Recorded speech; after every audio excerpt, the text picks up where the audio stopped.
Good morning, students. In the last class, we started with this topic text-oriented approaches or text-based approaches. I gave you an introduction, a brief introduction, how it began, how these different types of approaches emerged. We have the emergence, we discussed this emergence of language, and then literature emerged as one of its function. Among that, we had oral literature, where the authorship was not at all important. Then came printing press, written literature started flourishing. We had all those books available, and the result was larger readership. During Renaissance period, importance of author increased, and all those criticism which developed during this period gave importance to author. Biography of the author, history, and culture of the age mattered more in criticism. So, the rise and fall of an author depended on the criticism of these critics. So, essentially, the bias of critics were very much visible in the criticism emerged during this period. And then we had this arrival of modernism and formalism, which placed focus on text rather than author. They went to an objective study. It was something like a clinical, unbiased, objective study of the text. So it emerged during the modernist period. And modernism and focus on text, we have discussed all these points. The idea of Roland Barthes, who stated that author is only an instrument. After the completion of the text, the role of the author ends, and the focus should be on the reader. Post-structuralism added something more. It also focused on the text, but not in isolation with context. And later, there is this distinction, we discussed the distinction between text and work. Work is something which can be held by hand. It is something which is very much there. It is equated with presence. While text is held in language, it exists only in movement of language. Text is linguistic structure which allows interpretation, while work is a whole creation that can be physically bought. There was a question related to this one, difference between text and work, in one of those university papers. So please remember this definition of text and work. And we concluded the last lecture talking about the features of text-oriented approaches. So, as I said earlier, the focus is solely on the text, its form, all those literary devices, structure, meaning of the text. Only the text is under scrutiny, nothing else. So, here, all those internal textual aspects of a literary work is given focus. The emphasis is on all those internal textual matters of a literary work. All those things which is considered as extra textual, something concerning the author, his or her biography, his other works, audiences, their race, class, gender, age, education, and even the large context like historical context, social context, or political conditions. They are completely excluded, deliberately excluded from this analysis. As I said earlier, the text is the focal point of every interpretive method. And some of these schools which we discuss, give some importance to the uh, matters related to the author and problems of reception, problems concerning the readership. These matters are discussed by these approach. Still, the focus point is always the text. Now we begin with all those text oriented approaches. What are the different text oriented approaches? ടെക്സ്റ്റിനെ പഠിക്കാൻ ഉള്ള different approaches, ക്രിറ്റിസിസത്തിലുള്ള literary ക്രിറ്റിസിസത്തിലുള്ള different approaches ഏതാണ്? ഇപ്പോൾ text മാത്രം പഠിക്കുക, ടെക്സ്റ്റിലുള്ള കാര്യങ്ങൾ അതിൻ്റെ ഇൻറ്റേർണൽ ഫീച്ചേഴ്സ് പഠിക്കാൻ ശ്രമിക്കുന്ന അതിൻ്റെ ഓരോ മേഖലകൾ ഏതാണ് എന്നാണ് പറഞ്ഞു തുടങ്ങുന്നത്. We have philology, then we have stylistics, then we have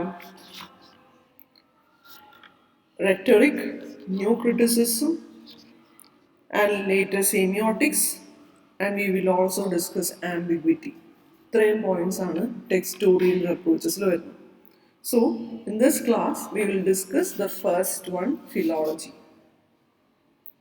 And this term, philology, from the word itself, we understand it simply means the study of language. But it is only a simple definition. We have to go beyond. Being a literature student, we have to go beyond that simple definition. It comes from these Greek terms philo and logos, which means love of word, speech, or reason. And in medieval ages, this term was used to represent, to mean the love of literature or literary erudition, literary scholarship. And it was in 19th century. It is known as the golden age of philology.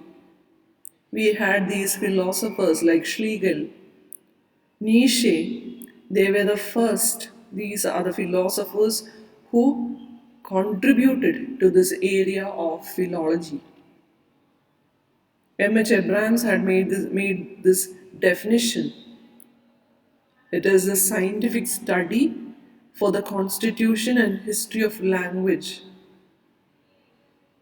the study of language grammar, history, and literary traditions.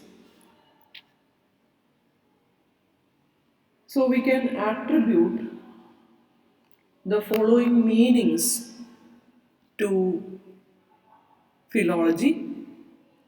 It is actually the study, as I said earlier, it is the study of language grammar, or language in the grammar, history, and literary traditions. പഠിക്കുന്നതിനെ philology എന്ന് വിളിക്കും. Along with that, study of literature and its relevant disciplines along with the language. It is known as philology. ലിറ്ററേച്ചറും അതിൻ്റെ അനുബന്ധ ഡിസിപ്ലിൻസും പഠിക്കുക along with language. അതിനെയും philology എന്ന് വിളിക്കും. Study of human speech as a vehicle of literature, which gives more idea about cultural history. അതിനെയും philologyയുടെ ഭാഗമാണ്. Literary study or classical scholarship, studying all those classical texts. It is part of philology. And linguistics. All these above, along with linguistics, it is part of the study of philology. And we also have historical linguistics, which analyzes the growth and development of a language, while there is this known as comparative linguistics, which analyzes language as a system. നിങ്ങൾ literary ക്രിറ്റിസിസത്തിൽ പഠിച്ച കാര്യങ്ങളാണ്.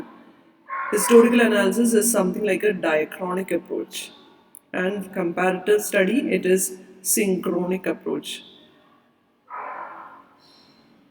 Diachronic in the sense that it studies the growth and development of a language. Comparative, you study language as a system, as a synchronic approach. Now we move to the different types of philology. First one is comparative philology. When you study linguistics and origin of languages, you understand the similarities between several words of different languages. പല വേർഡുകളും നമ്മൾ similar ആണ്. Example ഇവിടെ കൊടുത്തിട്ടുണ്ട്. When you consider the words in Sanskrit, Latin, Greek, English, all these languages, it belong to the Indo-European family. So the word brother, ഇതെല്ലാം അതിനകത്ത് ആ ഒരു similarity വരുന്നത് because it belongs to the same family, Indo-European family. And the word traya, it is three in English and three in Latin. So all these examples point out the fact that these languages have originated from the same source. And comparative philology is the study of relationship between these languages. ഈ പറയുന്ന പല ലാംഗ്വേജസിൻ്റെ അതിൻ്റെ relationship പഠിക്കുക എന്നുള്ളതാണ് comparative philology ചെയ്യുന്നത്. And it was philology that led to the study of various ancient languages like Sanskrit, studying all those ancient texts. And philologists realized that the study of these languages could help, it is more beneficial in tracing the origins by understanding and interpreting old texts. These search for parent languages, it shed more light on the growth and development of these languages. ഈ പറയുന്ന Sanskrit, English, Latin, Greek ഇതിനെല്ലാം common origin ഉണ്ട്. അപ്പോൾ അതെവിടെ നിന്നാണ് വളർന്നത്, അതെവിടെയാണ് divert ചെയ്തത്, എന്തൊക്കെയാണ് അതിൻ്റെ സിമിലാരിറ്റീസ്, ഇതെല്ലാം പഠിക്കുക ആണ് കമ്പാരിറ്റീവ് ഫിലോളജി ചെയ്യുന്നത്. Next is textual philology. It includes all those study of text and their history. And here they make use of this text-based approach, study of text and their history. They attempt to arrive at a reconstruction of the author's original text. Here the scholars examine earlier literature, earlier text in order to study, interpret, transmit and preserve them for coming ages. They seek the help of all those available manuscripts, historical data, ഇതെല്ലാം use ചെയ്ത് അവർ earlier ടെക്സ്റ്റിനെ തിരിച്ചു കൊണ്ടുവരിക എന്നുള്ളതാണ് ചെയ്യുന്നത്. We have this example of Bible. Bible is considered to be, to this day, it is one of the most widely read in Korean and most widely circulated books. And as you know, this Bible have many variations in different languages with unique interpretations. Along with that, what makes it more complex is that all those religious and socio-political influence the Bible has. അപ്പോൾ അതുകൊണ്ട് തന്നെ a kind of an objective analysis is not possible. ഈ പറയുന്ന ബൈബിളിനെ ഒരു objective അനാലിസിസിലേക്ക് പോകുക എന്ന് പറയുന്നത് ഭയങ്കര ബുദ്ധിമുട്ടാണ്. Because it is a religious text. അതിനൊരു ഒബ്ജക്റ്റീവ് സ്റ്റഡി നടത്തുക എന്ന് പറയുന്നത് ബുദ്ധിമുട്ടാണ്. And studies are going, textual ഫിലോളജിയുടെ കീഴിലാണ് ഈ പറയുന്ന reconstruction of the original Bible is happening. They are studying various manuscripts that are available and they are trying to reconstruct the original text. And the same method is employed to retrieve all those several classical and medieval texts. Bible പോലെ തന്നെ classical ആയിട്ടുള്ള അല്ലെങ്കിൽ medieval ആയിട്ടുള്ള ടെക്സ്റ്റിനെ reconstruct ചെയ്യാൻ, അതിനെ തിരിച്ചു കൊണ്ടുവരാൻ ശ്രമിക്കുന്നത് ഈ പറയുന്ന ടെക്സ്ച്വൽ ഫിലോളജിയുടെ ഭാഗമായിട്ടാണ്. So that is textual philology. Now there is new philology. New philology approaches text as it is the original manuscript. ഒരു ടെക്സ്റ്റിനെ ഒറിജിനൽ മാനുസ്ക്രിപ്റ്റ് ആയിട്ട് കണ്ടാണ് അവർ പഠനം തുടങ്ങുന്നത്. So it does not allow the process of editing or reconstruction of the original material, and they study the actual text without any changes. This type of philology, new philology, completely rejects what is known as textual philology. Textual philologyയുടെ major premise എന്ന് പറയുന്നത് reconstruction of text ആണ്. New ഫിലോളജിയിൽ ഏതാണോ text ഇരിക്കുന്നത് അതിനെ ഒറിജിനലായിട്ട് treat ചെയ്ത് അതിനെ പഠിക്കുക. Because according to them, all those textual philology, it injects all those editorial interpretations, and according to them, textual philology destroys the integrity of the individual manuscript and they damage the reliability of the data. So they don't allow what is known as amendments, reconstruction. They treat text as it is. That is new philology. We have studied comparative philology, that is study of relationship between languages. Textual philology, the study of text and their history, and their attempt is to reconstruct. New philology is the approach where you see the text as it is, as an original manuscript. And then we have cognitive philology, the last one. Cognitive philology is the study of text as consequence of all those intellectual processes of human beings. നിങ്ങൾക്കറിയാം, cognitive is something related to mind, something related to intelligence. So the study of text as a consequence of intellectual process, മനുഷ്യ മനസ്സിൻ്റെ ആ intellectual പ്രോസസ്സിൻ്റെ consequence ആണ്, റിസൾട്ടാണ് text എന്നുള്ള രീതിയിൽ പഠിക്കുക എന്നുള്ളതാണ്. So it includes the study of all those types of text, both written and oral. And cognitive philology compares the results of textual study and experimental study. It combines textual with experimental. It uses the elements or the areas of cognitive and ecological psychology, neurosciences, and artificial intelligence. Because according to them, the point is not the text but the mind that made it. ഒരു മനസ്സാണ് ഒരു ക്രിയേഷനാണ് text. There is something like a intellectual process behind the origin of a text. അത് പഠിക്കുക എന്നുള്ളതാണ് cognitive philology എന്ന്. So it investigates, examines all those transmission of oral and written text and categorisation process which lead to the classification of knowledge. അതിൻ്റെ categorisation process, oral ടെക്സ്റ്റിനും written ടെക്സ്റ്റിൻ്റെ categorisation process, അതിൻ്റെ classification of knowledge examine ചെയ്യുക. And they study how these narratives emerge from this natural conversation, and they study all those selective processes which lead to the rise of literary standards for storytelling, mostly relying on embodied semantics. ഇപ്പോൾ narratives, natural conversation narratives എങ്ങനെ ഉണ്ടാവും, ഈ പറയുന്ന story telling literary standards എങ്ങനെ increase ചെയ്യുന്നു, അതിൻ്റെ selective process എന്താണ്, ഇതൊക്കെയാണ് കോഗ്നിറ്റീവ് ഫിലോളജി പഠിക്കുന്നത്. And also it studies the evolutionary role played by the rhythm and meter in human ontogenetic and phylogenetic development.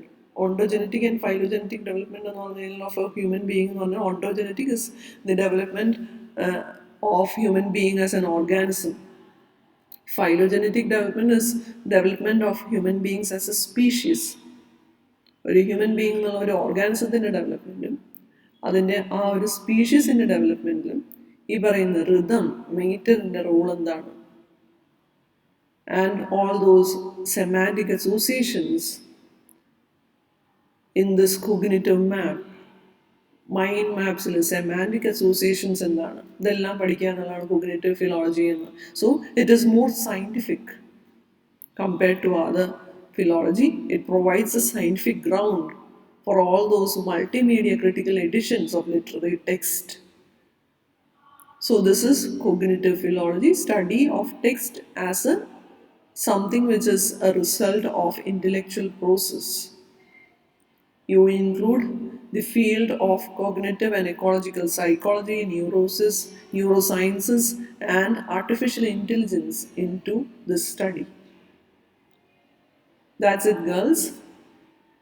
So today we have discussed the first text-based approach, philology, and its various branches. Hope it is clear. Please read page number in Kamala K. It is page number 69, 70, 71, and 72. We have finished philology. Thank you, girls. Have a nice day.